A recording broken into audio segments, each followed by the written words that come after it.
Hello, hi, good morning. How are you all? Welcome back to Tripsa Motivation. Hello friends, मैं हूं प्रीति दुर्गापाल। उम्मीद करती हूं आप अपने जीवन के स्वर्णिम लम्हों को जी रहे होंगे। यदि नहीं तो आप उनमें शीघ्र प्रवेश करने वाले हैं। कभी कभी जिंदगी आपको ऐसे मोड़ पर खड़ा कर देती है जहां या तो आप झुक जाते हैं या फिर टूटकर निखर जाते हैं। आज मैं आपको एक ऐसे लड़के की कहानी सुनाने जा रही हूँ।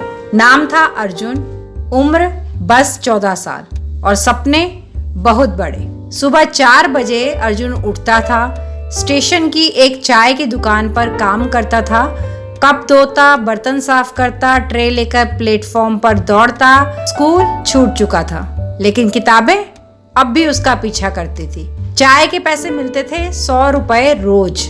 उसमें घर चलाता था, माँ की दवा, राशन, किराया और एक सपना, अफसर बनने का।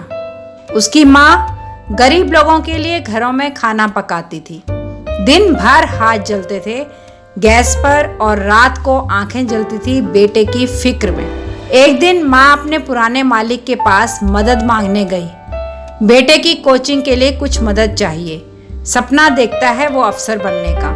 मालिक ने सीधा कह दिया, तुम्हारे जैसे लोगों के लिए सपने नहीं होते। उस रात माँ बोली, बेटा अगर दुनिया साथ ना दे तो भी तू रुकना मत, भगवान तेरी मेहनत जरूर देखेगा, बस तू झूठ का रास्ता मत पकड़ना, मेहनत करता रहना। माँ की ये बात अर्जुन ने जैसे दिल में लिख ली। उस दिन के बाद उसने कभी कमी की कोई शिकायत की ही नहीं। बस जितना था उसी में उसने लड़ना सीख लिया। अर्जुन के पास किताबें नहीं थी। स्टेशन के पास एक सरकारी लाइब्रेरी थी।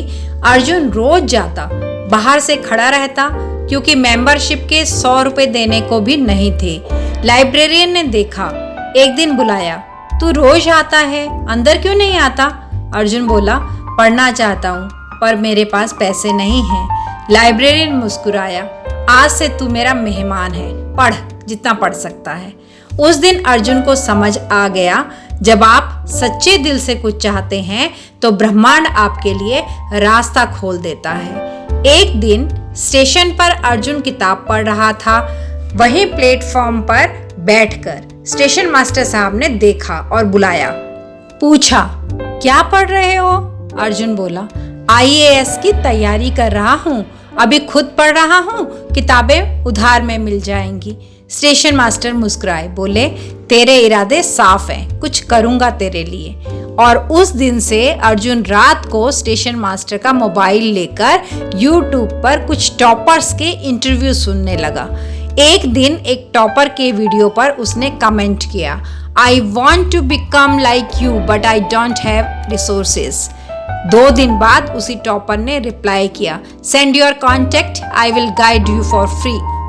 वो इंसान न सिर्फ अर्जुन का मेंटर बना बल्कि उसे हर हफ्ते जूम पर गाइड करता था। ये कोई चमत्कार नहीं था, ये उस दिल की पुकार थी जो कभी हार नहीं मानती। कहते हैं ना, फरिश्ते हर बार पंख लेकर नहीं आते। एक यात्री जो अक्सर अर्जुन की चाय पीता था, उसने एक दिन अर्जुन से पूछा, कितनी फीस लगती है कोचिंग की?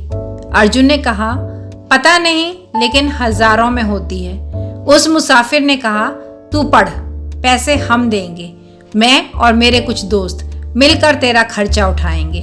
और सच में 4 लोग मिले, किसी ने किताब भेजी, किसी ने कोचिंग की फीस भर दी और अर्जुन के सपनों की गाड़ी पटरी पर आ गई। अर्जुन की आंखों में आंसू थे।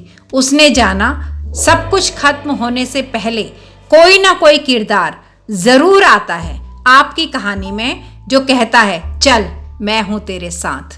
और फिर 4 साल की लगातार मेहनत के बाद एक सुबह अर्जुन के पास कॉल आया, बधाई हो, UPSC में तुम्हारा चयन हो गया है। अर्जुन सबसे पहले माँ के पास भागा।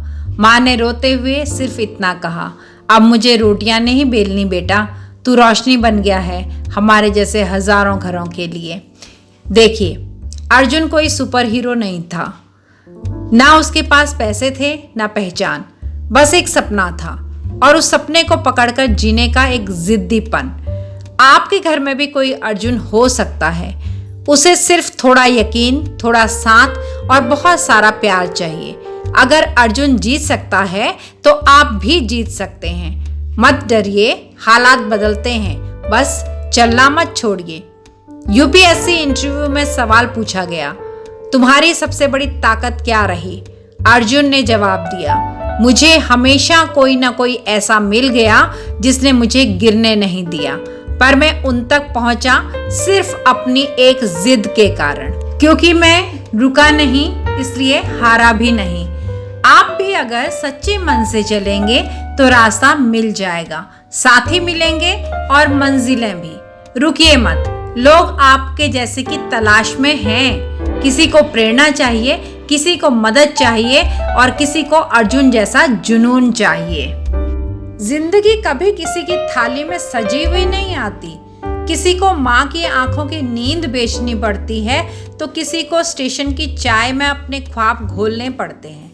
पर जब आप अपने इरादों को लोहे की तरह तपाते हैं तो हालात भी मोम की तरह पिघलने लगते हैं। एक बार अगर आप खुद से कह दें, अब जो होगा देखा जाएगा, पर मैं पीछे नहीं हटूंगा, झुकूंगा नहीं और टूटकर बिखरूंगा भी नहीं, तो यकीन मानिए दुनिया को आपको रास्ता देना ही पड़ेगा। याद रखिए, हालात कितने भी खराब क्यों ना हो, अगर दिल सच्चा हो और इरादा पक्का तो खुदा भी रास्ता बनाता है। कोई आएगा, एक हाथ थामेगा और कहेगा, चल मंजिल यहीं पास में है, बस तू चलना मत छोड़। तो चलिए, उठिए और उस लड़ाई को फिर से लड़िए जो आपने कभी हालात से हारकर छोड़ दी थी। इस बार कहानी का नायक आप हैं और अंजाम भी आप ही तय करेंगे। डियर फ्रेंड्स, ये था आज का सेशन जिसमें हमने बात की कि हालात कैसे भी हों, हमें रुकना टूटना नहीं है और ना ही पीछे मुड़कर देखना है। हमेशा आगे बढ़ते रहिए और अपनी कोशिशों में लगे रहिए। कोई ना कोई मदद आप तक जरूर पहुंचेगी और ये ईश्वर का आपसे वादा भी है। कैसा लगा आपको आज का सेशन? कमेंट बॉक्स में अपनी राय देना बिल्कुल मत भूलिएगा। वीडियो की कोई भी बात अगर आपके दिल को छू कर जाती हो तो वीडियो को लाइक करना मत भूलिएगा। इसे अपने दोस्तों के साथ शेयर कीजिएगा। चैनल पर नए आए हों तो सब्सक्राइब करके ही जाइएगा और बेल आइकन को दबाना बिल्कुल मत भूलिएगा ताकि आगे आने वाली वीडियोस के नोटिफिकेशन आपको मिलते रहें। मिलते हैं अगले वीडियो में किसी नए टॉपिक के साथ। तब तक के लिए tata, bye bye and love you all. Thanks for watching Tripsa Motivation. Please like, share, subscribe and do not forget to leave a lovely comment. Thank you.